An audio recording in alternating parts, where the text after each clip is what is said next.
Iniimbestigahan na ng mga otoridad ang may-ari ng palaisdaan kung saan umano dinispatcha ang mga nawawalang sabungero. Ang detalye sa agenda report ni Joash Malimban.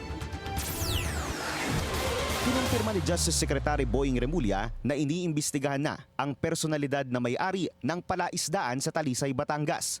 Matatanda ang sinabi ni SOJ Remulla kahapon na ito ngayon ang itinuturong ground zero dahil dito raw dinadala ang mga sabungero bago patayin. Dagdag ni SOJ, may kanya-kanyang kontrata ang mga taong sangkot dito.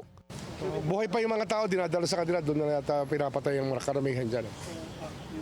Grabe to. It's a very ghastly scene that we can imagine. At some people are being targeted for execution and they're being turned over to some people.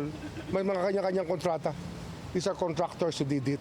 As far as I recall, dito sinasalo at dito nga dinidispose yung mga tao na gusto nila mawala na. So patay na sir, dadalhin na lang? Ngayon, actually, buhay pa yung iba.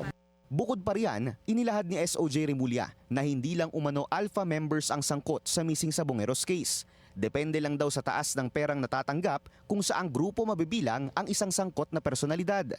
Hindi lang siya alpha group eh. Meron pa raw siya hanggang delta group eh. Charlie group, delta group, Bravo group. Tiered lang siya according to the income stream that they all receive out of this isabong industry. Grabe to. Corporate na corporate to.